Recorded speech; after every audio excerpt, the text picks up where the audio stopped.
Hi, everyone. Welcome back to the Gentle Counselor podcast. My name is Crystal Hardstaff, and today I thought we could talk a bit about motherhood and feeling touched out.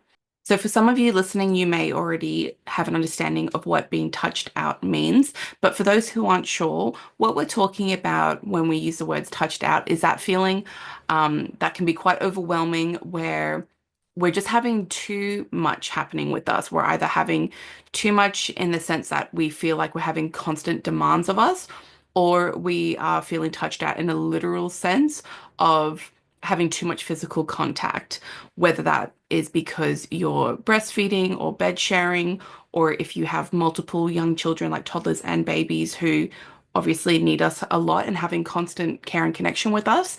Sometimes we can feel a bit touched out by being needed so much 24/7, right? Because as we know, parenting doesn't end when the sun goes down. We still have to be quite responsive to our children during the night as well.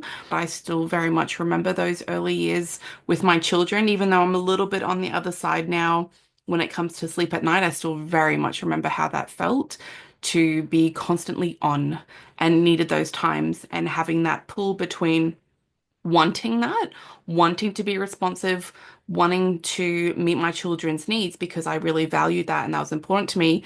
And at the same time, holding, two truths at once, that was also really taxing and really hard for me to be doing as well because I also have my own needs and I'm someone who really likes having their own space and can be introverted at times.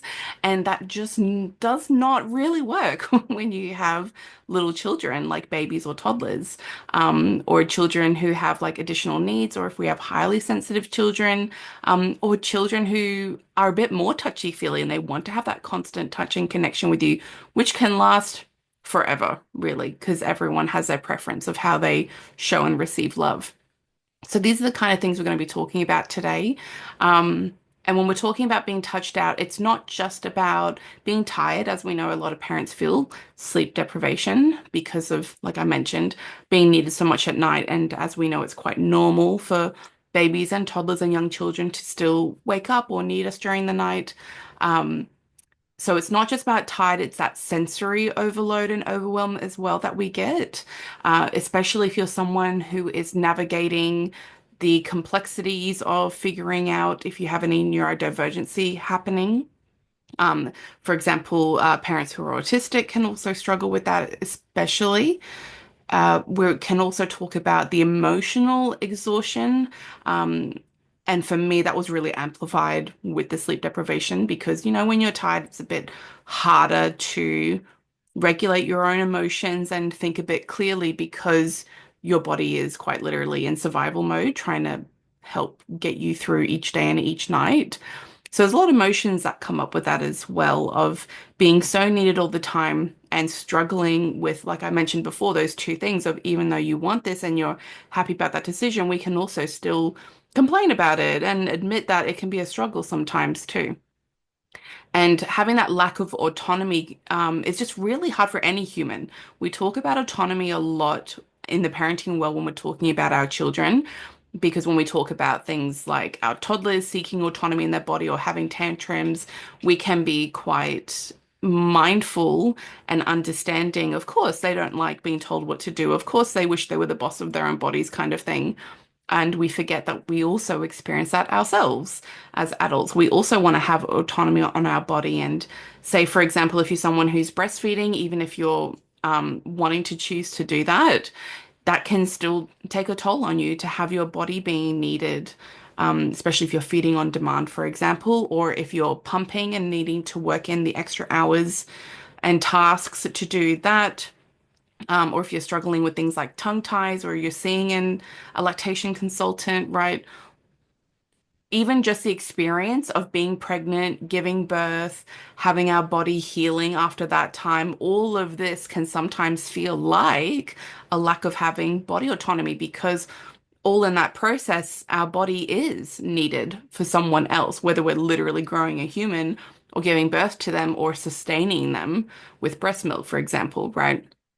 So it makes sense when we look at it that way that it can be quite demanding on us, not only physically, but mentally and emotionally as well.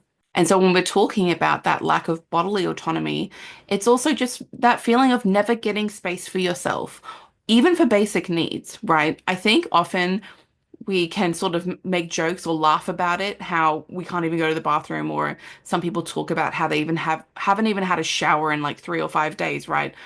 But at what point do we stop laughing it off and start seeing the issue for how it is, right? And I am saying that from a completely like non-judgmental space. That's not my intention when I'm saying that.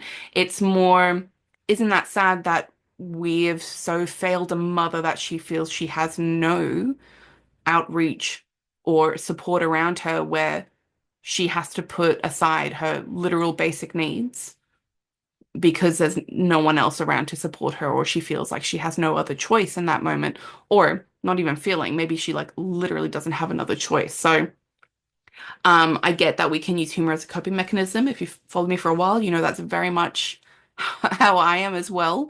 But when we really think about it, a mother deserves better, especially being able to tend to her basic needs. And with this comes that really important discussion point of how mothers are expected to always be available and always be nurturing. It almost feels like there is no room for us to be human or be dissatisfied. Or, like I said, with the two truths, I'm probably going to repeat that a bunch in this episode, is even though, you know, you chose to have a child or you've chosen to breastfeed or bed share, whatever it is, you're also still allowed to complain about that or just admit that it can be really hard and still have struggles, even if you're happy with that decision. And I think that's something that maybe people don't understand, perhaps unless you've been through it. And that's how it was for me, right? Because I wanted to make that choice to do things like breastfeeding and bed sharing with my children and baby wearing and things like that.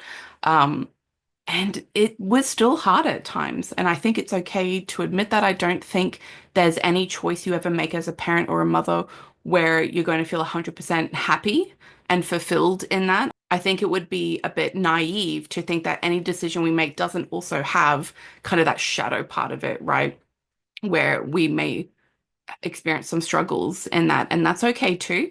Maybe it's also that we think we're supposed to be 100% happy. It could be pointing to the world that we live in, where it kind of feels that way. Like if you make a choice, that's the choice, and you're meant to be happy with that. But we can also make choices understanding that we may not be 100% happy with that, and that's okay. There is something to say around this idea that we feel a lot of discomfort in being uncomfortable, but actually it's okay to feel uncomfortable. And what we need to be doing instead is being okay in that, really, being okay and having those feelings as well. And because mothers especially have this really high bar of expectations, what a lot of people forget is, okay, who is nurturing the mother? We're really living in a world or in a society, and maybe I'm just speaking for myself here in Australia, but I'm sure I see it worldwide. I know that one of the more obvious places is the US, where we can really see the issues, where mothers are not supported. And if we're not supporting mothers, then we're also not supporting children. There's so much research and evidence out there showing that if we care for mothers, especially, we're going to see that positive ripple effect into children's well-being too. And this can be things like parental leave. It can be access to health and medical attention. It can even be fundings for support, whether that's work being flexible or having like meals made for you. Just so many things that we're going to be discussing with this as well today. So something else that really contributes to mothers feeling overwhelmed or touched out is what we call the mental load. And the mental load, if you're not sure or if you haven't heard that term, is basically what we're describing when we have the tasks and to-dos, but also what needs to be done to run a household and also run the relationships in that household, not only in the active doing of those things, but the planning, the preparation, the mental toll that it takes on us to hold that information, remember it, as well as the emotional toll that comes with some of these decisions that we have to make as well. And many times it's just too much for one person to be carrying. And often what you'll see, especially with mothers, for example, is they just do it. and they just figure out a way of doing it because if they don't do it, who else is going to do it? However, we also have cases where, depending on a person's individual circumstances, whether it comes to their physical, mental, emotional, psychological health, that things can get in the way. Um, and then you do have things that feel like they're not up to the standard that you wish they were.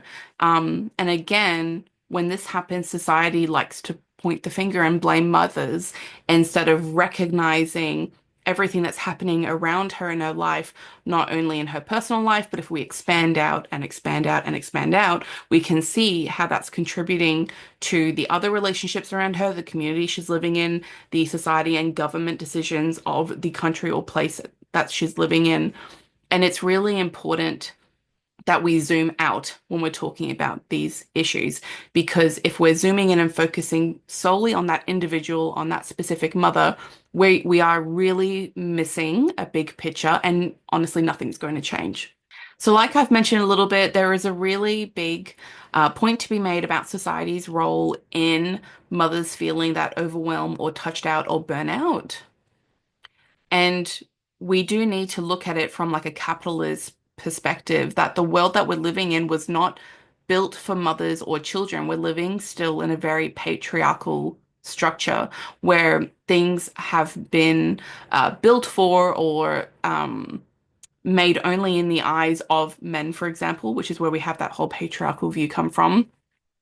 And when it comes to looking at it from a capitalist lens, the world we're living in is built for productivity.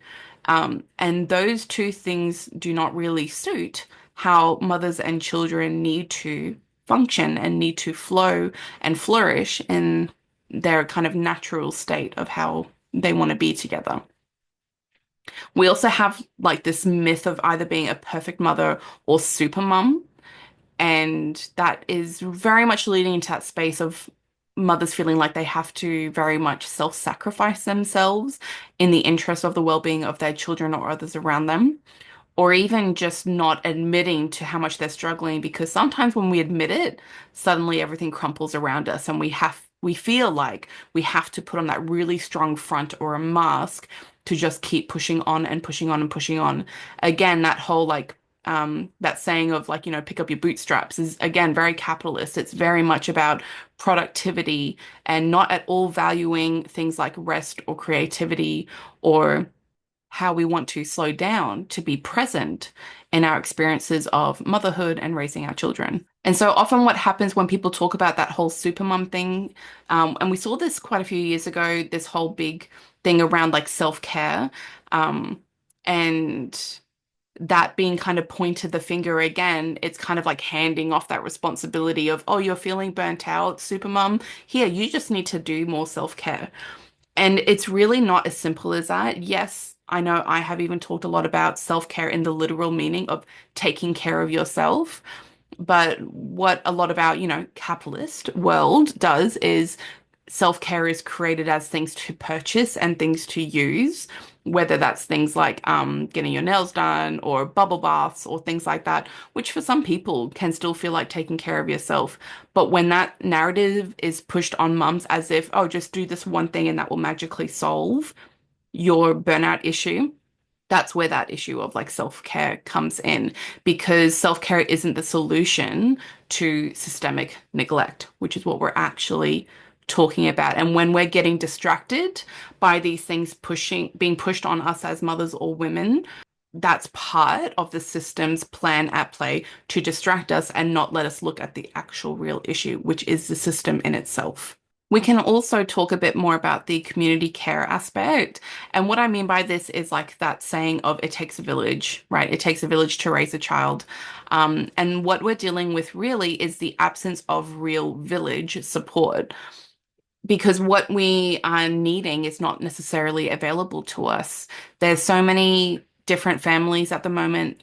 We've also got people that have family that are living overseas or family that they're choosing not to have a relationship for whatever reason. Perhaps there was stuff in their childhood that has unfortunately forced them into that decision of having to set really strict boundaries in protecting themselves and their children. And we are also still living, again, I feel like I'm going to say capitalism so many times. But a lot of parents or grandparents are also still actively working because we have that larger issue of the financial structure that we're in at the moment, where a lot of people are not able or are barely able to afford basic necessities. So we actually have even the retirement age is being pushed back quite a bit. We also are not living in a world, which was more like in the boomers' time, where households could very much live quite well off one income, where one person in the partnership would go off to work and earn an income, and the other would stay home and do those household tasks or raising children, or as a grandparent, then be taking care of grandchildren and things like that. So when we look at it from a financial standpoint, we're also living in very different times right now. I'd be surprised if there was anyone listening who wasn't experiencing some sort of financial pressure right now in the state of everything. And again, I'm going to talk about this a bit more in my next episode, I think, around um, having issues with unhealthy or toxic family structures or narcissistic parents and the boundaries we need to have about that. So I think that in itself deserves its own conversation. But I will still mention it here as something else that's contributing to that absence of the village. Something else I think we also need to recognize is that when we're talking about the village or having community care with each other, and community care just means that like having those friendships or relationships around you working together in harmony and being there for each other really is that needs to be intentional and it also needs to be reciprocal. So I think sometimes in this conversation when we're talking about, okay, where's the village, is we need to also recognize in ourselves and take any responsibility or accountability of, oh, hang on, am I actually showing up in my community? Have I been showing up as a village for someone, whether it's like a family member, sister, cousin, um, whether it's friendship or even co-workers, or even if you're in, say, like a local Facebook group, if your kid is attending school, like the parent groups that might be happening at that school, like PNF, is it's important to also step back and see, am I contributing to this community? Because um, we can't expect the community to find us magically. We also have to show up and be present in community with other people.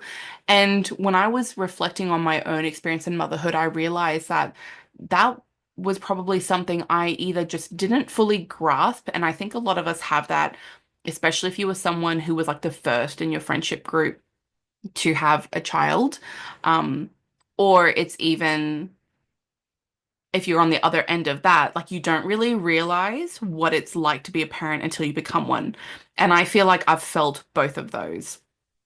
And there's also just something where I think all of us are feeling maybe a bit socially awkward. And I'm not sure if the time of COVID kind of exacerbated this, where it quite literally separated us again.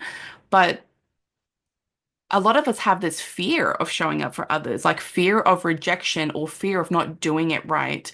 Because I know that we also see like criticism online a bit more frequently around people not saying things in a perfect way or not doing things in the correct, what is perceived as a correct way, right? So I think we're also needing to bring that into the discussion here is that perhaps it is easier said than done for some people. And I think that's okay to recognize and holding that with, again, the same truth that if we're going to be upset or feeling left out or complaining about the lack of village, if we're not showing up as someone else's village, then we need to take some responsibility in that as well. I also wonder if it is because we are not seeing the village showing up, if that again is having an impact on us not knowing how to do that, like I mentioned before about feeling awkward. Because if we're not seeing that as the norm, if that, we haven't grown up in a family where we saw, like, say, families with aunts coming around or uncles coming around or grandparents, friends, co-workers, things like that, if we did not see people coming around and helping us in times of needs, whether they were helping our parents, right? Like, let's just go with an example with that then I think it also makes sense to not recognize how to show up for others and what to expect from others as well. But at the same time, I also wonder if it is just feeling so overwhelmed and struggling in those moments that it's really hard to kind of get out of your head and just do something. A couple of years ago, I sort of challenged myself with the idea that I felt like I was really lacking in deep and meaningful friendships. And then I kind of realized I did have people in my life, but I don't think that I was putting in the effort or showing up for them. And I tried to make it a real point for even things such as birthdays to make sure that I was trying to make plans with people to, go out and have a meal together or to give them a gift or to make sure I was calling them or sending them a message. And not only that, but just in the day-to-day kind of, in between chats that we might have with friends, making sure that I was being reciprocal in that and not just expecting people to message me, but also making sure I was actively putting in the effort to reach out to them and also to remember what they mentioned was on in their life, to check in on, say, if there was like an issue with a family member or if they were getting a promotion at work or if they mentioned they were feeling sick, to check in if they were feeling better, if they needed anything, things like that. So I think on some level as well, I think we do know how to show it for other people. And I think we do on some level know what we would like to receive from others. But for some people, maybe there's this block where we've removed ourselves so much that we do have to make an actual active, like cognitive and actionable effort into making long-lasting change in that. And when I started doing that, I noticed such a positive change in the relationships around me and also even the relationship with myself, just feeling like that was a part of me that I remembered I used to do a lot when I was younger. And then it was like somewhere along the way, I either forgot or without getting too much into it, I think I got burned in a few relationships that, where someone wasn't appreciating that. And then you just kind of stop doing that. And then that translated into everything else. But getting back to that just made me feel like I was getting back to a part of myself that perhaps got pushed away for a little bit. So I think if we sit down and we have a real conversation with ourselves around this whole absence of having a village, I wonder if there's a way for us to get creative and take accountability and how we can foster that. I know another way that was really easily accessible for me was using things like Facebook parenting groups to reach out for that support when I needed it. And some of those actually turned into meeting in real life and making friends in real life. So I think we can also use technology with social media, for example, as a really helpful and accessible tool for us, especially when we're feeling lonely or isolated. Um, and that can be another way of reaching out and creating community in those ways too. We don't necessarily have to be in close contact or literal, like physical location with each other. We can still have friendships as well in that way. I'm also looking forward to revisiting this conversation in the future when our children have grown up and then we are taking on that next role as grandparents and checking in how are we showing up for our kids and grandkids. So, make sure we're still in contact sometime in the future in the next, 20 or so years, because I've been thinking about that lately. Like, how would I like to show up for my children and my grandchildren? And just thinking about that next stage of life of what's important, but then also remembering to be present in the moment now, like, okay, what's important for me now?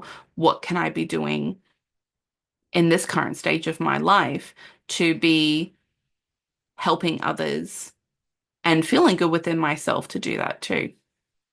And again, making sure it's genuine and authentic and it's coming from that good place because it is actually aligning with my morals and my values. So something else that I think is perhaps a bit more obvious in this conversation is when we're talking about things like household equity and why it's really important for those who are partnered to have a partner needing to step up and not just having this language of helping.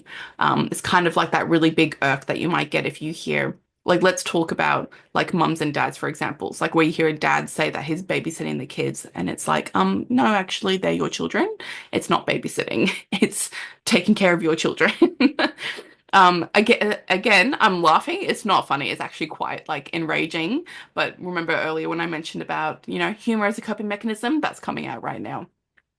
So I think this is like a really big pain point for a lot of people. I'm also trying to be mindful of the language I'm using because someone is either partnered currently or has been partnered with someone like this, where there was no equity happening in the relationship and it really was a strain and a pain point. It's a really upsetting thing to realize if your partner is not showing up for you in the way that you need, and if they're not contributing to the household and everything that goes into that in the same way that you are. This again is like a bigger conversation in itself. If you'd like to go check out my Instagram, I have been putting out a couple of posts on this topic, or will be coming up if you're listening to this podcast episode fresh. I also have a recent blog post. So the reality check that some of us needs is that relationships are meant to be partnerships, right?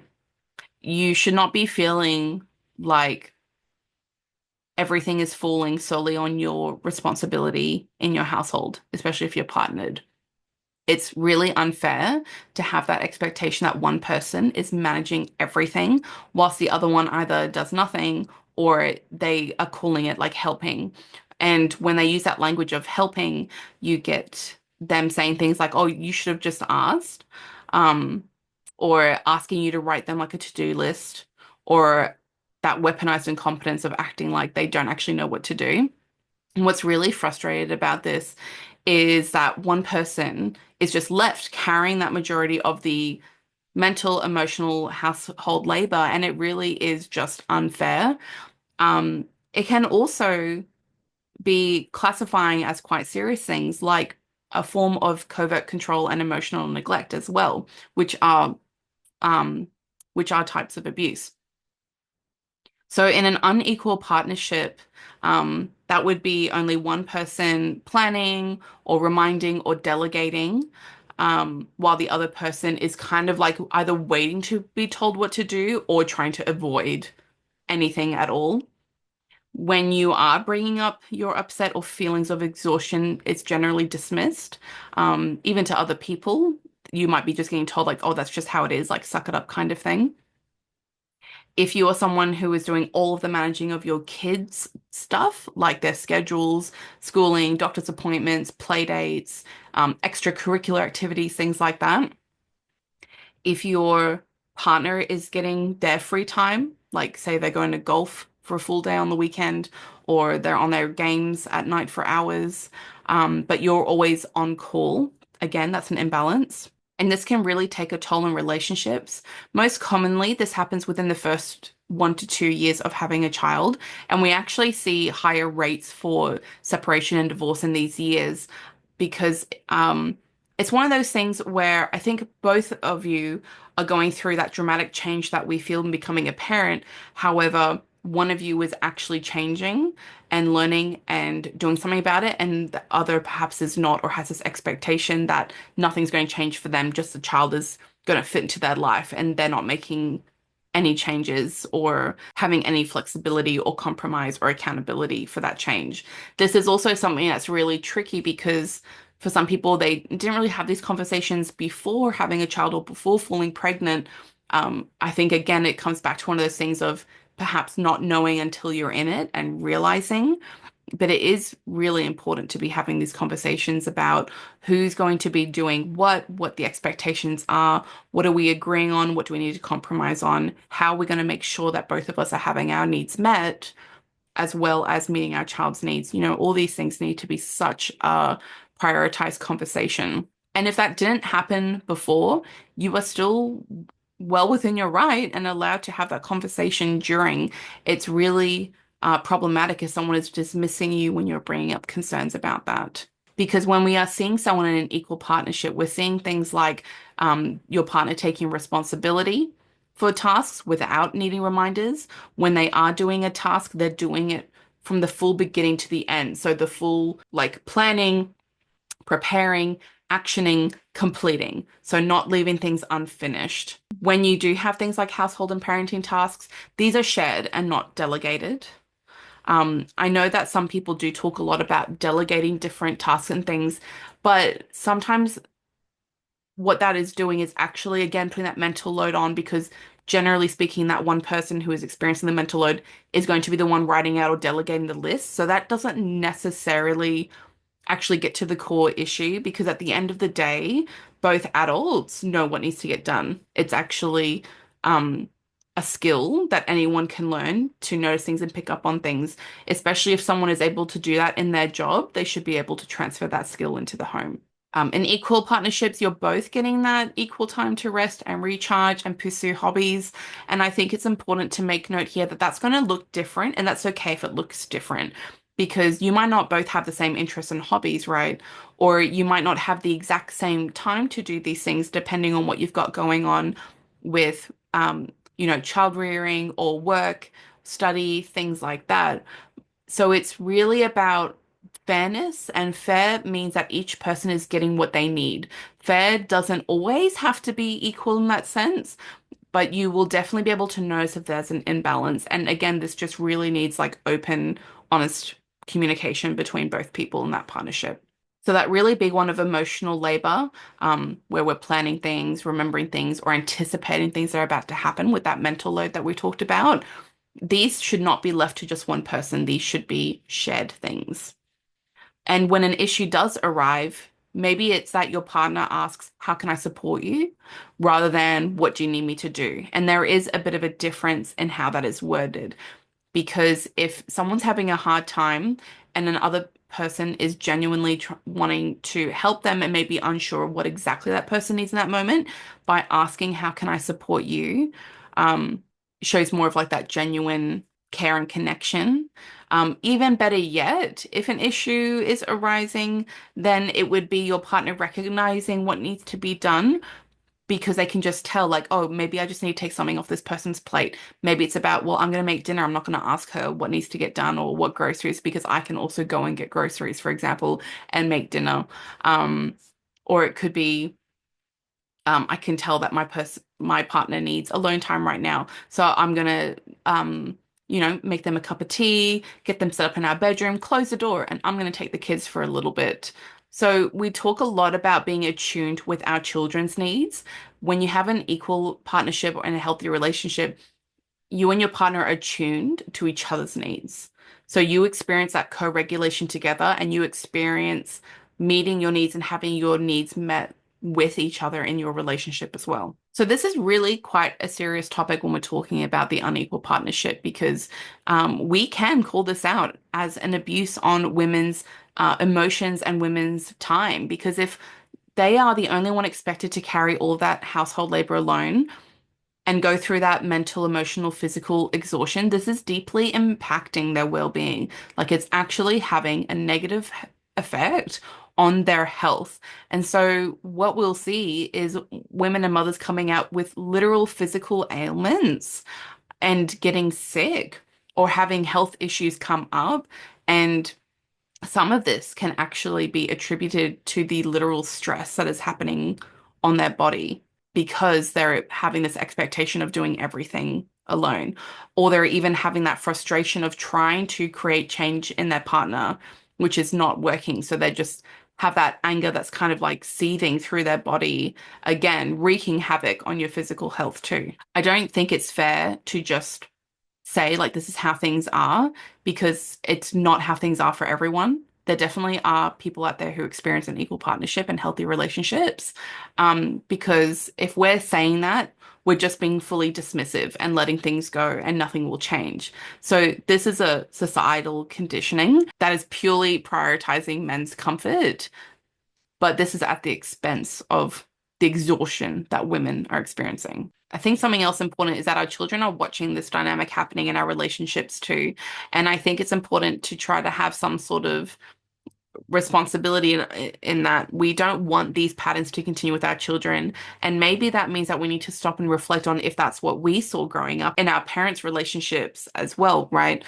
So I feel like I can't fully do the justice of such an important topic as this in a piece of one podcast episode, especially just speaking on the go.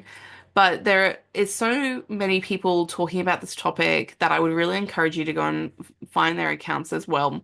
Maybe it'd be easier if you send me a message on social media and I can literally send you their accounts to follow. Because the important points that I want to make here is that it's not fair for us to blame women. It's not for us to blame ourselves. There are so many compounding things and factors going into this because it is a nuanced conversation and it may look different for other people. But I think there's also points that we can all agree on, right? And I think that's just what I'm trying to make my point about in this episode. So when we have that community responsibility, it's also that everyone should be showing up for mothers and caring about mothers and children. And also without expecting them to ask. And again, I know this is a hard one, but it should be a bit more obvious that of course mothers and children need support. Especially when we do actually have a lot of mothers speaking out about, yes, we need support, we're struggling, we're drowning here, we need things to change. And then when it comes to, okay, yes, we can talk about this conversation. Yes, we know that things need to change on a societal level, which we can do actively in our communities. We can do in who we can vote for in like our local council. We can vote for who is, running our country, for example, which policies are aligning with things like this topic that we're talking about. And then seeking that community in each other and making sure we're showing up for others as well where we can, where when we have capacity, right? So then we can also talk about what can we do for ourselves? Like how can we, for example, reclaim our own autonomy?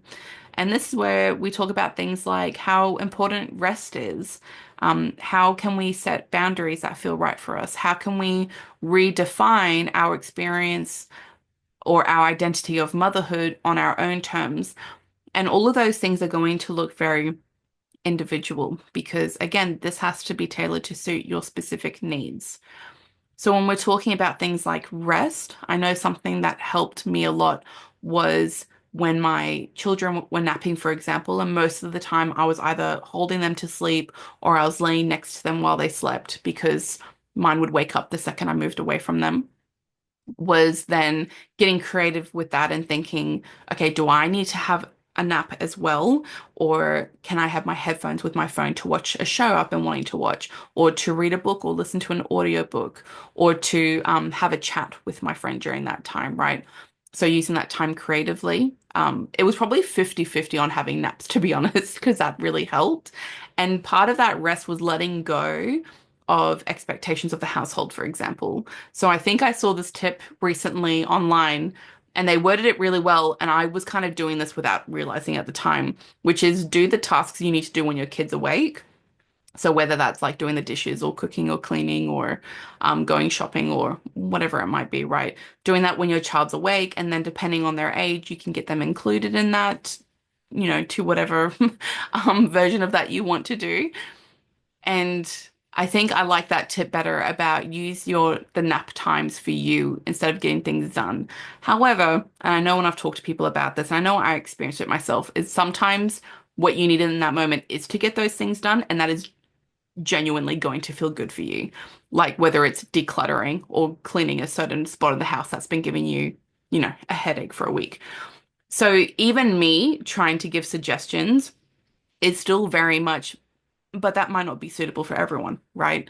So it's important to really sit and be with yourself and think, okay, what does rest look like for me? And rest can be many things. That is not literally sleep or relaxing. Rest can also be resting our brain, resting our body. Um, we can also find joy in other things like being creative, reading, finding hobbies, or just quiet, right? And when we're setting boundaries, that can be boundaries with others and boundaries with ourselves. And motherhood is going to look different for people.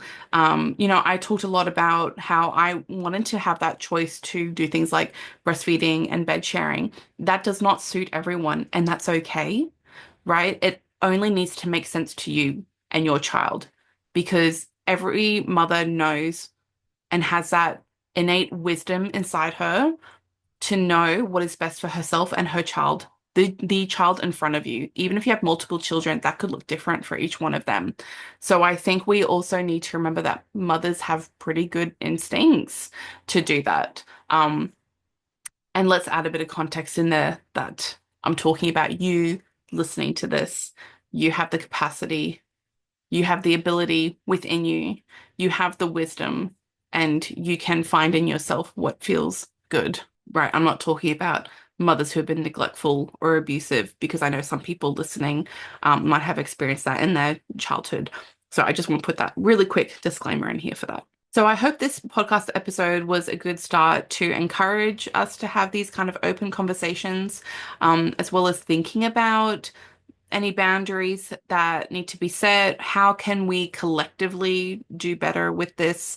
How can we, demand change to happen? And also the importance of how your experience matters, right? I think it's also very valuable for mothers to share their experiences because it's so easy to feel like you're the only one going through this. And the more we talk about it, the more we can receive help from others, support others, and bring this change that we want to see in our world and break the cycle that we've been in.